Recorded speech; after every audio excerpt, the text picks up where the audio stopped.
Et il en désigna 12, pour qu'ils soient avec lui et pour les envoyer prêcher. Marc 3,14. Les apôtres de Jésus n'étaient pas seulement des disciples, ils ont été choisis pour une mission divine, portant le message du Christ au monde et posant les bases du christianisme. Chacun d'entre eux a joué un rôle crucial dans la propagation de la foi, affrontant des défis inimaginables, et souvent, en payant le prix ultime. Vous êtes-vous déjà demandé ce qui leur est arrivé après l'ascension de Jésus? Comment sont-ils morts? Aujourd'hui, nous allons explorer le destin des 12 apôtres, dont les vies et les morts ont été marqués par le mystère, le sacrifice et le courage. Les récits sur la mort des apôtres se trouvent dans des documents qui ne font pas partie de la Bible. Beaucoup de ces histoires ont été transmises oralement, devenant des traditions qui varient dans les détails. Il existe des divergences dans les documents anciens, ce qui rend certaines histoires plus acceptées que d'autres. C'est pourquoi nous allons utiliser ce qui est accepté par la majorité des gens et des historiens. 1. Pierre. Le premier pape et pierre angulaire de l'Église catholique était à l'origine un humble pêcheur, connu pour son tempérament impulsif et fervent. L'un des passages les plus emblématiques de la vie de Pierre est sa confession de foi en Jésus en tant que Christ, le Fils du Dieu vivant, à laquelle Jésus a répondu « Tu es Pierre, et sur cette pierre je bâtirai mon Église. » Matthieu 16 et 18. Ce moment crucial a non seulement mis en lumière le leadership de Pierre, mais a aussi établi les bases spirituelles pour l'Église qui allait venir. Pierre a joué un rôle vital lors du Concile de Jérusalem, où il a défendu l'inclusion des païens dans l'Église, sans qu'il soit nécessaire de suivre toutes les traditions juives, comme le rapporte Acte 15. Cette décision a été cruciale pour l'expansion du christianisme au-delà des frontières d'Israël. Son parcours de foi et de leadership a culminé à Rome, où, selon la tradition, il a été crucifié la tête en bas, car il se considérait indigne de mourir de la même manière que Jésus. Avant sa mort, Pierre a également écrit des lettres, qui font aujourd'hui partie du Nouveau Testament, exhortant les chrétiens à garder la foi au milieu des persécutions et à mener une vie sainte. La basilique Saint-Pierre au Vatican marque l'endroit où l'on croit qu'il a été enterré, symbolisant son rôle crucial dans la fondation de l'Église. Sa mort fut un témoignage de son dévouement total à Christ, même face à la mort, et sa vie continue d'inspirer des millions de chrétiens dans le monde entier. 2. André. Le frère de Pierre était également pêcheur et a eu une influence significative sur la christianisation de la Grèce. Il fut le premier des apôtres à être appelé par Jésus, comme l'indique Jean 1, 40, 42. André a rapidement amené son frère Pierre à rencontrer le Messie, montrant dès le début sa volonté de partager la bonne nouvelle. André a voyagé largement pour répandre les enseignements de Jésus, affrontant souvent de sévères persécutions. Sa dévotion l'a conduit dans des endroits éloignés comme l'Asie mineure et la mer Noire, où il a continué à convertir de nombreuses âmes au christianisme. On lui attribue souvent la fondation de l'église de Byzance, qui deviendra plus tard Constantinople, et qui est aujourd'hui connue sous le nom d'Istanbul. Sa prédication fervente a dérangé l'Empire romain, ce qui a conduit à sa crucifixion sur une croix en forme de X. Cette croix, également connue sous le nom de croix de Saint-André, est devenue un symbole d'humilité et de sacrifice. Il fut attaché, et non cloué, à la croix pour prolonger sa souffrance et servir d'exemple de sa foi inébranlable. Pendant 2 jours d'agonie, André continua de prêcher à ceux qui passaient, inspirant beaucoup à suivre le christianisme. 3. Barthélemy. Également connu sous le nom de Nathanaël, était un homme de Galilée et un ami de Philippe. Au départ, il était sceptique à l'égard de toute personne venant de Nazareth, y compris Jésus. Cependant, après avoir été présenté par Philippe et avoir rencontré Jésus, Barthélemy a rapidement reconnu le Christ comme le Fils de Dieu. Jésus, à son tour, le loua comme un véritable Israélite, en qui il n'y a point de fraude. Jean 1, 47, démontrant ainsi l'intégrité de Barthélemy. Sa mort est entourée de mystères et il existe 2 versions principales. Dans la première, il fut écorché vif et crucifié en Timendis en Arménie après avoir converti le roi local au christianisme, provoquant la colère du frère du monarque. Cette version est largement acceptée, et c'est pourquoi Barthélemy est souvent représenté dans l'art sacré, tenant sa propre peau, symbole de son martyre. Dans la seconde version, il fut décapité sur ordre du même frère vengeur. En plus de sa mort brutale, il existe des récits selon lesquels Barthélemy aurait apporté l'évangile en Inde, où il aurait laissé une copie de l'évangile de Matthieu qu'il aurait traduite dans une langue locale. Ces récits de sa vie et de sa mort illustrent sa foi inébranlable et son courage, solidifiant sa position comme l'un des martyrs les plus vénérés du christianisme. 4. Philippe a prêché à Hiérapolis en Turquie, où la tradition dit qu'il est mort de cause naturelle. Cependant, un livre apocryphe, Actes de Philippe, suggère qu'il fut crucifié la tête en bas après avoir converti la femme d'un proconsul romain. Cet acte a provoqué la colère du proconsul, qui ordonna sa mort. La dévotion de Philippe à la prédication était telle que, même pendant sa crucifixion, il continua d'encourager ceux qui étaient présents à suivre le Christ. Philippe est rappelé pour ses contributions au christianisme primitif et sa dévotion inébranlable. Il a joué un rôle important dans la multiplication des pains pour nourrir les 5000, lorsque Jésus l'a testé sur la façon d'acheter du pain pour la foule, comme rapporté dans Jean 6, 5, 7. Sa réponse a révélé sa préoccupation pratique et a également fourni l'occasion à Jésus de réaliser l'un de ses miracles les plus connus. De plus, c'est Philippe qui a présenté à Jésus un groupe de Grecs qui souhaitèrent le voir, montrant ainsi son ouverture et son désir de porter l'Évangile à tous les peuples, quelles que soient leurs origines. 5. Jacques le Majeur. Jésus avait 2 apôtres nommés Jacques, donc pour éviter toute confusion, parlons maintenant de Jacques le Majeur, fils de Zébédée. Jacques le Majeur, le frère aîné de Jean, fut une figure clé dans le christianisme primitif. Il est le seul apôtre dont la mort est relatée dans la Bible, étant martyrisé par Hérode Agrippa I, roi de Judée. Son martyre, relaté dans Actes 12, 2, souligne son importance et sa dévotion. Jacques faisait partie du cercle intime de Jésus, avec Pierre et Jean, et était présent lors de moments cruciaux comme la transfiguration et l'agonie à Gethsémani. Sa proximité avec Jésus souligne son importance parmi les apôtres et sa compréhension profonde de la mission du Christ.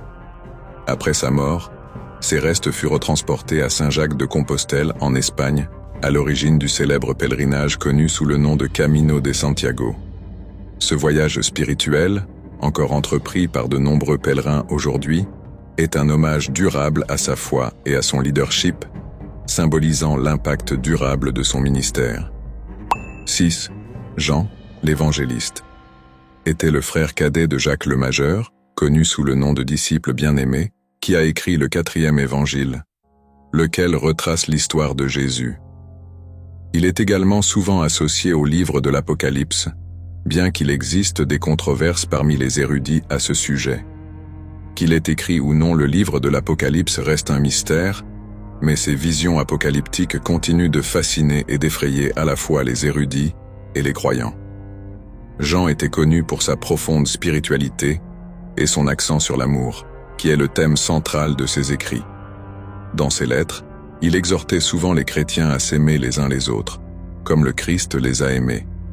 Sa célèbre phrase « Dieu est amour » 1 Jean 4 et 8 résume l'essence de son message et est l'une des déclarations les plus puissantes du Nouveau Testament. Après la mort de Jésus, il prit soin de Marie, la mère de Jésus, accomplissant ainsi la mission que Jésus lui avait confiée sur la croix. « Voici ta mère » Jean 19, 27. Il existe 2 versions de sa mort.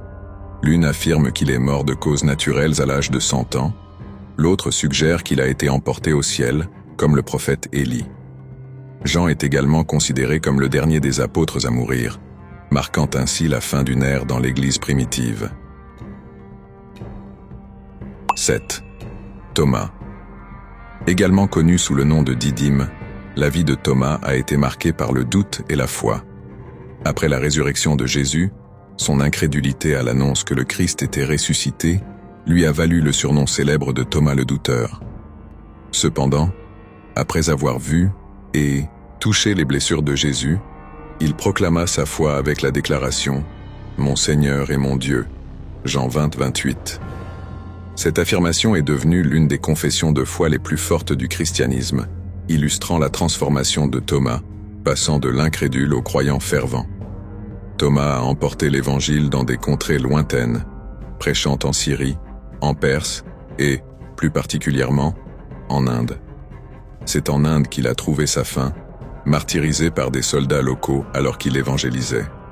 L'église Mar Thoma, en Inde, revendique ses origines à partir de la prédication de Thomas, et sa mémoire est profondément vénérée parmi les chrétiens indiens. Le site où il fut martyrisé, connu sous le nom de Mont Saint-Thomas à Chennai, reste une destination de pèlerinage importante. 8. Matthieu, également connu sous le nom de Lévi, était un collecteur d'impôts à Capharnaüm, avant de suivre Jésus, une occupation méprisée parmi les Juifs. Sa transformation de publicain à apôtre est un témoignage puissant du pardon et de la rédemption offert par le Christ. Après l'ascension de Jésus, Matthieu prêcha aux Hébreux et, selon Eusèbe, écrivit son évangile en hébreu, le répandant en Éthiopie et en Perse. Matthieu est particulièrement connu pour son évangile, qui fut écrit pour un public juif et met en lumière Jésus comme l'accomplissement des prophéties messianiques. Son récit de la généalogie de Jésus, commençant par Abraham, est une tentative de connecter la lignée de Jésus à la promesse faite à David, renforçant ainsi l'identité messianique du Christ. Les récits de sa mort varient. Certaines traditions disent qu'il fut martyrisé, soit lapidé ou décapité, tandis que d'autres suggèrent qu'il est mort de cause naturelle. Sa dévotion à l'évangélisation et à l'enregistrement des enseignements de Jésus en fait une figure centrale du christianisme primitif, et son œuvre reste une référence essentielle pour la foi chrétienne. 9. Jacques le Mineur, également connu sous le nom de Saint Jacques le Mineur, était le fils d'Alphée et un leader important dans l'église primitive de Jérusalem. Connu pour sa piété et sa dévotion, il était appelé Jacques le Juste. Il joua un rôle clé lors du concile de Jérusalem, où il défendit la position selon laquelle les païens convertis au christianisme n'avaient pas besoin d'observer la totalité de la loi juive, marquant un tournant crucial dans l'histoire de l'Église. Selon Clément d'Alexandrie, il fut jeté du temple à Jérusalem et battu à mort. Son leadership et son sacrifice illustrent son engagement inébranlable envers la foi chrétienne, faisant de lui une figure vénérée parmi les premiers chrétiens. Il est souvent rappelé comme un modèle de justice et de droiture, dont le zèle pour la loi de Dieu n'était égalé que par son amour pour son prochain. 10. Jude Thaddée, également connu sous le nom de Thaddée ou Lébé, est rappelé pour sa dévotion fervente et ses questions profondes. Pendant la dernière scène, il demanda à Jésus, « Seigneur, pourquoi veux-tu te manifester à nous et non pas au monde ?» Jean 14, 22. Cette question reflète le désir de Jude Thaddée de comprendre le dessein divin et la mission de Jésus, soulignant ainsi sa nature inquisitive et son profond désir de saisir les mystères de la foi. Après l'ascension de Jésus, Jude Thaddée prêcha l'Évangile dans diverses régions, notamment en Judée, en Syrie, en Mésopotamie et en Libye. Selon la tradition arménienne, il fut martyrisé vers 65 après J.C. à Beyrouth, aux côtés de Simon le Zélote. Son dévouement infatigable et sa mort tragique ont fait de lui un symbole de foi et de courage dans le christianisme primitif. Aujourd'hui, il est invoqué comme le saint des causes désespérées, et de nombreux fidèles recherchent son intercession dans les moments de désespoir. 11. Simon le Zélote a évangélisé en Perse avec Jude Thaddée. Il connut une fin tragique, étant scié en deux. Sa dévotion fervente au christianisme est rappelée avec révérence, malgré les rares informations disponibles sur sa vie. Simon, connu sous le nom de Zélote pour son ardeur religieuse, aurait pu être membre d'un groupe révolutionnaire qui cherchait à libérer Israël de la domination romaine, avant de devenir un disciple du Christ. Sa transformation de zélote révolutionnaire en pacificateur et prédicateur de l'Évangile illustre le pouvoir transformateur de la rencontre avec Jésus. Malgré les détails limités sur sa vie, sa mort brutale et son dévouement inébranlable à la foi soulignent son importance dans la diffusion du christianisme. 12. Judas Iscariote est tristement célèbre pour avoir trahi Jésus pour 30 pièces d'argent, un acte qui a conduit à la crucifixion du Christ. Motivé par des malentendus ou des désaccords sur la mission de Jésus, Judas livra son maître aux autorités juives. De nombreux évangiles disent que le diable entra en Judas, comme dans les livres de Jean et de Luc. Après l'acte, consumé par le remords, il tenta de rendre les pièces d'argent et finit par se pendre, comme rapporté dans l'évangile de Matthieu. Sa trahison est l'un des épisodes les plus sombres du Nouveau Testament, symbolisant la lutte entre la culpabilité et la rédemption. La figure de Judas Iscariote a fait l'objet de réflexions et de débats intenses au fil des siècles. Certains érudits modernes suggèrent que Judas aurait pu avoir des intentions plus complexes et que sa trahison pourrait être liée à un malentendu sur le type de royaume que Jésus établissait. Quelles que soient ses motivations, l'héritage de Judas est un sombre avertissement sur les dangers de l'ambition, du malentendu et de la culpabilité non résolue. Son histoire reste l'un des aspects les plus tragiques et énigmatiques du récit évangélique. Chaque apôtre a joué un rôle crucial dans la diffusion du christianisme, laissant des héritages qui continuent d'inspirer encore aujourd'hui. Leurs histoires sont un puissant témoignage du sacrifice et du courage que la foi peut inspirer. Et, vous connaissiez-vous le destin tragique des 12 apôtres de Jésus? Quelle mort vous a le plus choqué? Commentez ci-dessous, et ne manquez pas notre prochaine vidéo, où nous explorerons les 7 sceaux de l'Apocalypse. Maintenant sur votre écran apparaissent 2 autres vidéos sur les mystères au-delà de la Bible. Choisissez-en une et on se retrouve là-bas.